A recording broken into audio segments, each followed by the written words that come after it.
सुबह का समय था। हल्की हल्की ठंडी हवा खेतों के ऊपर से होकर कस्बे की पगडंडियों में घुल रही थी।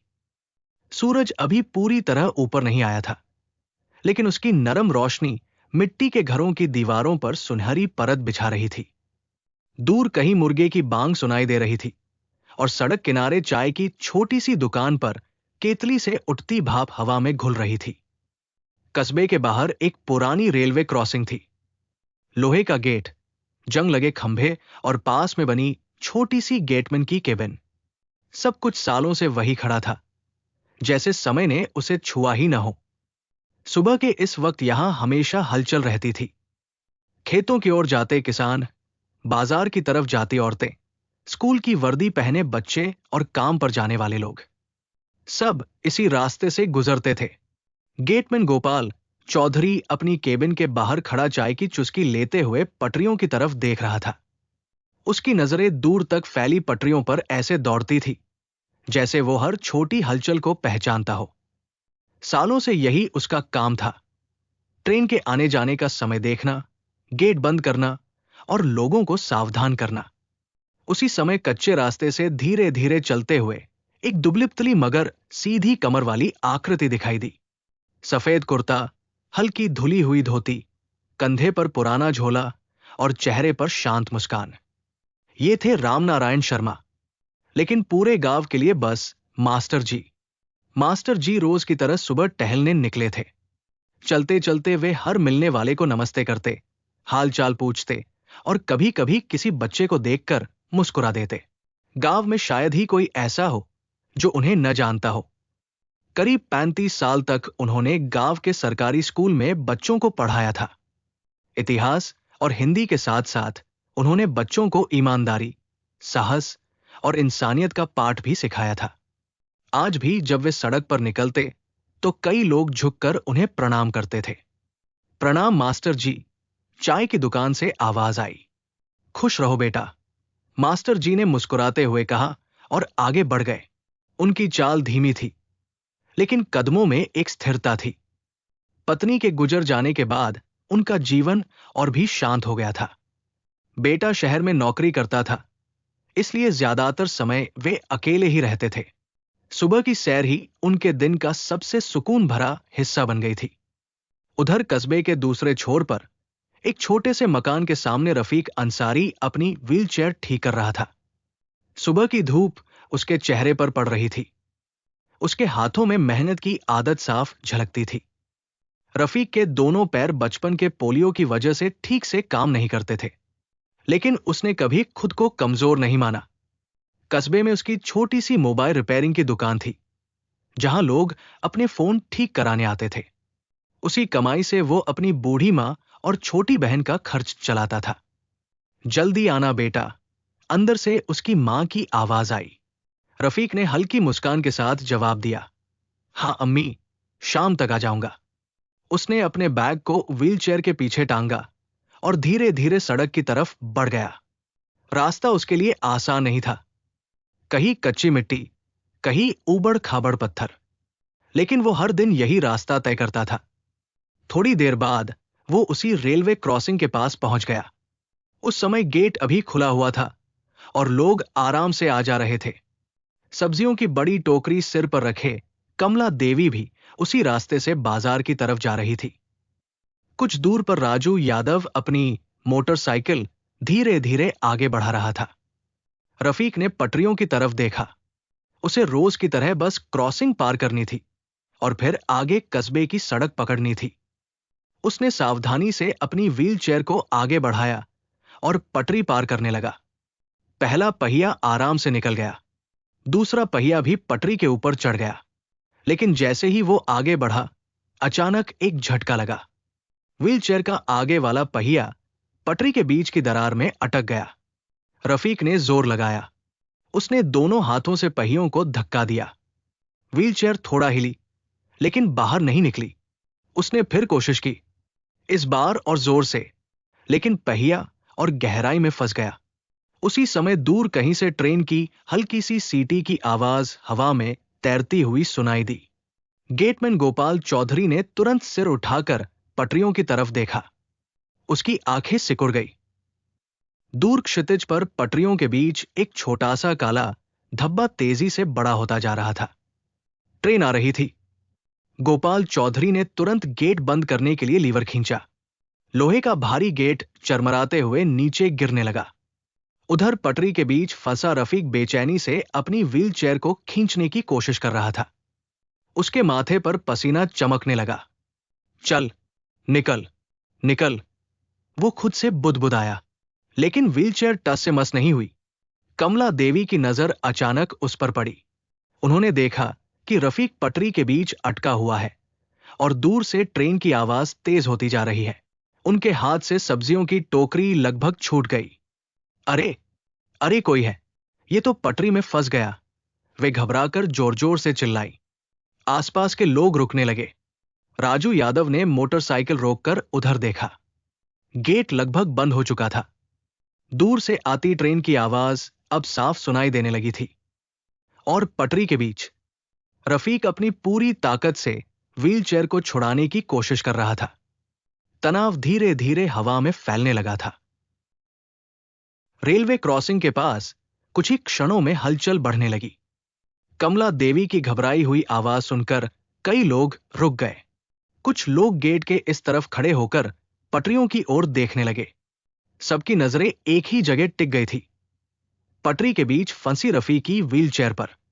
रफीक बार बार अपने हाथों से पहियों को जोर से धक्का दे रहा था। उसकी हथेलियां लाल पड़ गई थी। उसने अपने शरीर को आगे झुकाकर पूरी ताकत लगाई, लेकिन व्हीलचेयर का आगे वाला पहिया उसी दरार में कसकर फंसा रहा। हर कोशिश के साथ उसका दिल और तेजी से धड़कने लगा। या अल्लाह, निकल जा, वो हांफते हुए बुदबुदाया। उधर गेट पूरी तरह बंद हो चुका था। गोपाल चौधरी अपनी केबिन से बाहर निकलकर पटरियों की तरफ बेचैनी से देखने लगा। दूर से आती ट्रेन अब साफ दिखाई देने लगी थी। लोहे की पटरी हल्की हल्की कांपने लगी थी और हवा में कंपन महसूस होने लगा था। अचानक ट्रेन की एक लंबी और तेज सीटी गूंजी। उस आवाज ने जैसे पूरे माहौल को चीर दिया। भीड़ में खड़े लोगों के दिल दहल उठे। कुछ औरतों ने घबराकर अपने मुंह पर हाथ रख लिए। बच्चों ने अपने बड़ों का हाथ कसकर पकड़ लिया। सबको समझ आ गया था कि अब खतरा बहुत करीब है। कमला देवी लगभग रोते हुए चिल्लाई, अरे कोई इसे निकालो, ट्रेन आ रही है। राजू यादव घबराकर मोटरसाइकिल से उतरा और 2 कदम आगे बढ़ा। उसने देखा कि रफीक पटरी के बीच फंसा हुआ है और दूर से ट्रेन तेजी से बढ़ती चली आ रही है। उसके कानों में फिर से ट्रेन की सीटी गूंजी। वो एक पल के लिए आगे बढ़ा, लेकिन अगले ही पल डर से उसके कदम रुक गए। पटरी अब साफ साफ कांप रही थी। दूर से इंजन की भारी आवाज गूंजने लगी थी। रफीक ने पीछे मुड़कर देखा। दूर आती ट्रेन अब उसे भी दिखाई दे रही थी। उसका चेहरा एकदम पीला पड़ गया। उसकी सांसें तेज हो गई। उसने फिर पूरी ताकत से व्हीलचेयर को खींचा, फिर धक्का दिया। व्हीलचेयर हल्की सी हिली, लेकिन पहिया अभी भी फंसा रहा। बचाओ, कोई मेरी मदद करो, रफी की आवाज कांप रही थी। भीड़ में खड़े लोग बेचैन होकर एक दूसरे की तरफ देखने लगे। कुछ लोग आगे बढ़ते, फिर ट्रेन की तरफ नजर पड़ते ही डरकर पीछे हट जाते। किसी के चेहरे पर डर था, किसी की आंखों में दया, लेकिन किसी के पैरों में इतनी हिम्मत नहीं थी कि पटरी तक दौड़कर पहुंच सके। पटरियों का कंपन अब और तेज हो गया था। हवा में लोहे की गूंज फैलने लगी थी। ट्रेन की आवाज हर सेकंड के साथ और करीब आती जा रही थी। भीड़ के बीच खड़ा छोटा पिंटू ये सब देखकर कांप रहा था। उसकी आंखें पटरी पर फंसे रफीक और दूर आती ट्रेन के बीच बार बार घूम रही थी। कमला देवी रोते हुए बोलती जा रही थी, हे भगवान, कोई तो बचा लो इसे। उसी समय भीड़ के पीछे से धीरे धीरे चलते हुए एक परिचित आकृति आगे बढ़ी। सफेद कुर्ता, कंधे पर झोला और चेहरे पर गंभीरता। ये मास्टर जी थे।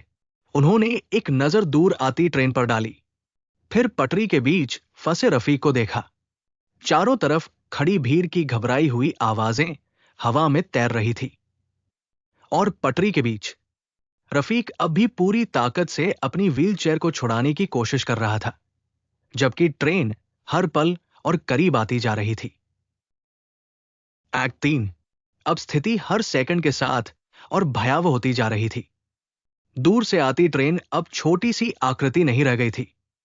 इंजन साफ दिखाई देने लगा था और उसकी रफ्तार लगातार बढ़ती जा रही थी।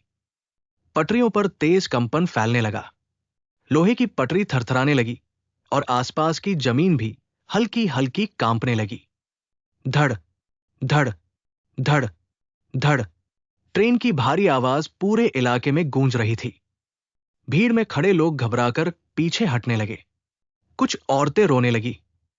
किसी ने आंखें बंद कर ली तो कोई बार बार पटरियों की तरफ देखकर सिर पकड़ लेता। कमला देवी लगभग चिल्लाते हुए बोली, अरे कोई तो जाओ, मर जाएगा बेचारा। रफीक अब पूरी तरह घबरा चुका था। उसने कांपते हाथों से फिर जोर लगाया।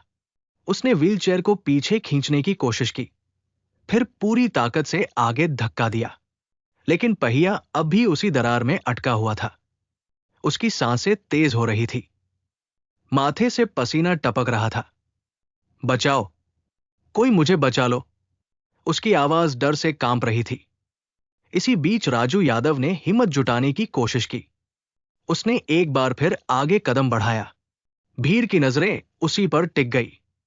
वो तेजी से पटरी की ओर बढ़ा, लेकिन तभी ट्रेन की जोरदार सीटी हवा को चीरती हुई गूंजी। पी।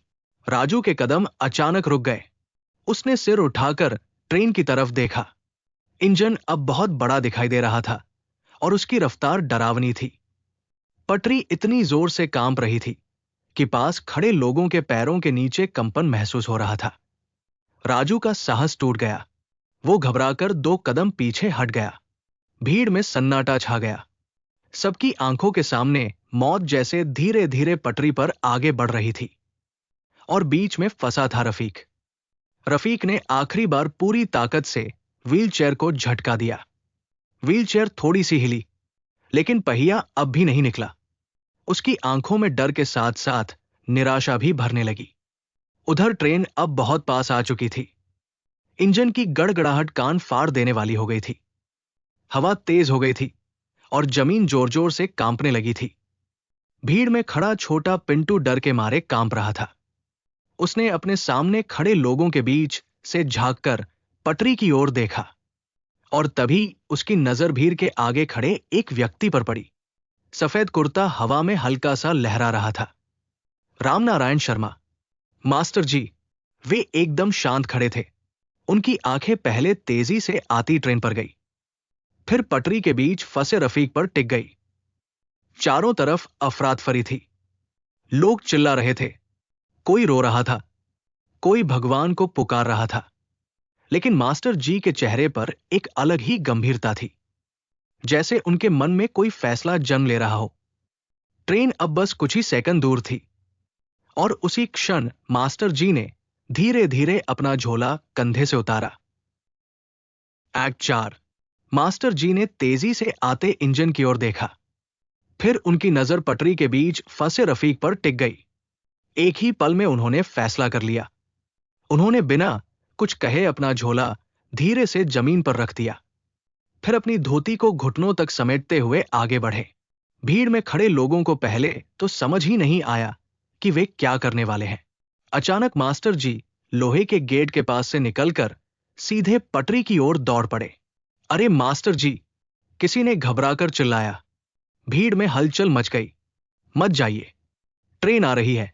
कमला देवी की कांपती आवाज हवा में गूंज उठी, लेकिन मास्टर जी ने पीछे मुड़कर नहीं देखा।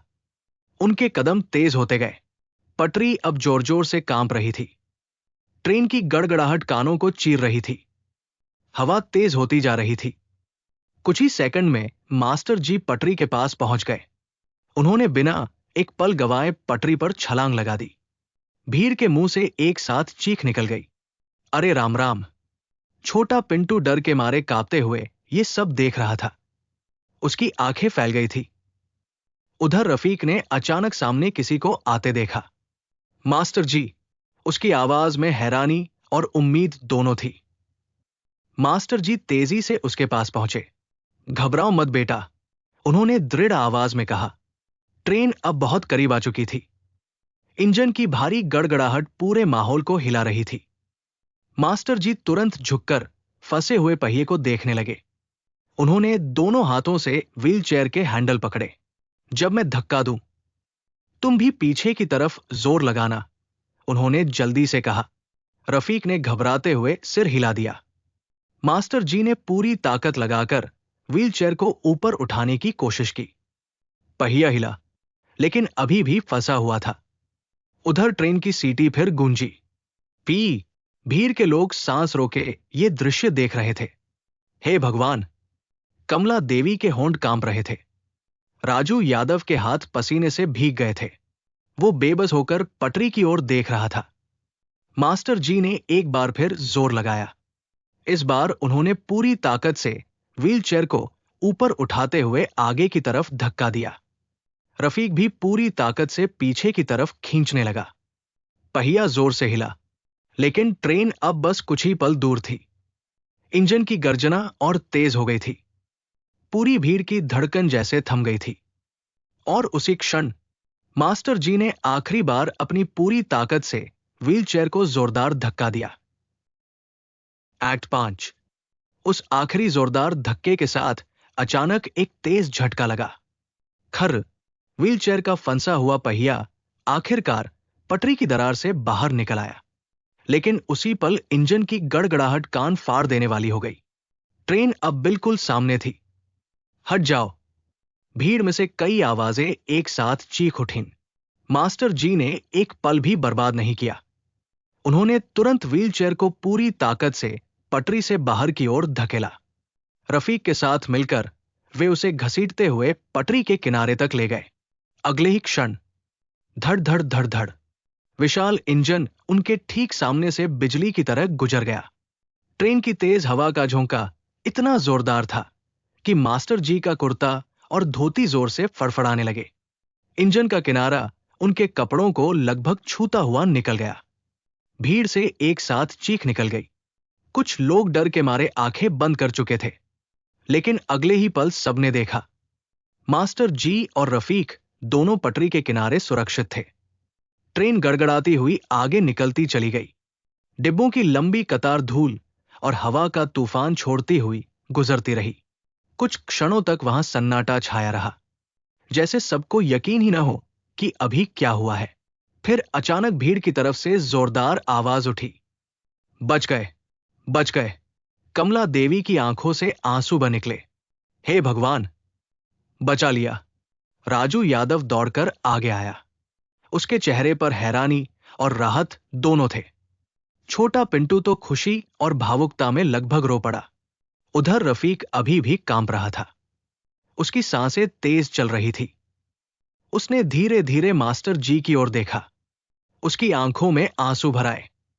मास्टर जी, अगर आप नहीं आते तो आज मैं... उसकी आवाज भर्रा गई। मास्टर जी ने हल्की मुस्कान के साथ उसके कंधे पर हाथ रखा। बेटा, उन्होंने शांत स्वर में कहा, इंसान ही इंसान के काम आता है। रफीक की आंखों से आंसू बह निकले। उसने झुककर मास्टर जी के हाथ पकड़ लिए। उधर भीड़ अब उनके चारों तरफ इकट्ठा हो चुकी थी। लोगों के चेहरों पर सम्मान, आश्चर्य और गर्व साफ दिखाई दे रहा था। पिंटू चमकती आंखों से सबको बताने लगा, मैंने देखा, मास्टर जी ट्रेन के सामने कूद गए थे। उन्होंने ही इन्हें बचाया। मास्टर जी बस शांत खड़े रहे, जैसे उन्होंने कुछ असाधारण किया ही न हो। लेकिन उस दिन रेलवे क्रॉसिंग पर मौजूद हर व्यक्ति जानता था, उन्होंने सिर्फ एक आदमी की जान नहीं बचाई थी। उन्होंने सबको ये याद दिला दिया था कि सच्ची बहादुरी डर के बावजूद सही काम करने में होती है। एक्ट 6। ट्रेन गुजर जाने के बाद कुछ पल तक रेलवे क्रॉसिंग पर गहरा सन्नाटा छाया रहा। अभी कुछ क्षण पहले जहां गड़गड़ाहट, चीख पुकार और डर का माहौल था, वहां अब बस धूल का हल्का गुबार हवा में तैर रहा था। पटरियां धीरे धीरे शांत हो रही थी। लोगों की सांसें अभी भी तेज चल रही थी, जैसे सबने एक साथ मौत को बहुत करीब से गुजरते देखा हो। भीड़ के कई लोग कुछ देर तक वहीं खड़े रह गए। किसी को समझ नहीं आ रहा था कि अभी जो हुआ वो सच था या सपना। फिर धीरे धीरे लोगों की नजरें मास्टर जी और रफीक पर टिक गई। रफीक की व्हीलचेयर अब पटरी से काफी दूर थी। उसका सीना अभी भी तेजी से उठ गिर रहा था। उसकी आंखों में अभी भी डर की परछाई थी, लेकिन उसके भीतर एक गहरी राहत भी थी, जैसे उसे जीवन दूसरा मौका दे गया हो। वो कांपते हाथों से अपनी आंखें पोंछते हुए मास्टर जी की तरफ देखने लगा। मास्टर जी, उसकी आवाज भर्रा गई। आज आपने मुझे नई जिंदगी दे दी। ये कहते कहते उसकी आंखों से आंसू बहने लगे। वो धीरे धीरे झुककर मास्टर जी के पैरों की तरफ बढ़ा, लेकिन मास्टर जी ने तुरंत उसे रोक लिया। अरे नहीं बेटा, उन्होंने स्नेह से उसका हाथ पकड़ते हुए कहा, ऐसा मत करो। उनकी आवाज हमेशा की तरह शांत और स्थिर थी। रफीक की आंखों में कृतज्ञता साफ झलक रही थी। अगर आप वहां नहीं आते तो आज मेरी अम्मी और बहन का क्या होता? वो रुक रुक कर बोल रहा था। पास खड़ी कमला देवी भी रोते हुए बोली, मास्टर जी, आपने तो सच में भगवान का काम किया है। राजू यादव कुछ कदम आगे आया। उसकी आंखों में गहरी शर्म और सम्मान दोनों थे। मास्टर जी, मैं जाने ही वाला था, उसने धीमे स्वर में कहा, लेकिन डर गया। मास्टर जी ने उसकी ओर देखकर हल्की मुस्कान दी। डरना गलत नहीं होता बेटा, उन्होंने शांत स्वर में कहा, लेकिन कभी भी किसी की जान बचाने के लिए डर से बड़ा बनना पड़ता है। भीड़ में खड़ा पिंटू बड़ी चमकती आंखों से मास्टर जी को देख रहा था। उसके मन में अपने गुरु के लिए गर्व और सम्मान भर गया था। वो उत्साह से सबको बताने लगा, मैंने देखा था। मास्टर जी बिना डरे ट्रेन के सामने कूद गए थे। लोगों की नजरें अब मास्टर जी पर टिक गई। किसी के चेहरे पर आश्चर्य था, किसी के चेहरे पर गर्व और किसी की आंखों में गहरा सम्मान। लेकिन मास्टर जी वैसे ही शांत खड़े थे, जैसे उन्होंने कोई असाधारण काम नहीं किया हो। उन्होंने बस हल्के से कहा, हम सब एक ही समाज के लोग हैं। अगर हम एक दूसरे की मदद नहीं करेंगे तो फिर इंसानियत का क्या मतलब रह जाएगा? उनकी बात सुनकर भीड़ में गहरी खामोशी छा गई। कई लोगों के चेहरे पर सोच की रेखाएं उभर आई। उस दिन रेलवे क्रॉसिंग पर मौजूद हर व्यक्ति ने एक बात अपने दिल में महसूस की। सच्ची बहादुरी शोर नहीं करती, वो चुपचाप सही समय पर सही काम करती है। मास्टर जी ने उस दिन सिर्फ एक आदमी की जान नहीं बचाई थी, उन्होंने सबको ये याद दिलाया था कि निस्वार्थ साहस और इंसानियत ही वो ताकत है जो दुनिया को बेहतर बनाती है। तो बताइए, आपको ये कहानी कैसी लगी? इस कहानी के बाकी पार्ट्स और ऐसी ही कई और कहानियां हमारे चैनल पर मौजूद है। सब्सक्राइब करके जरूर देखें।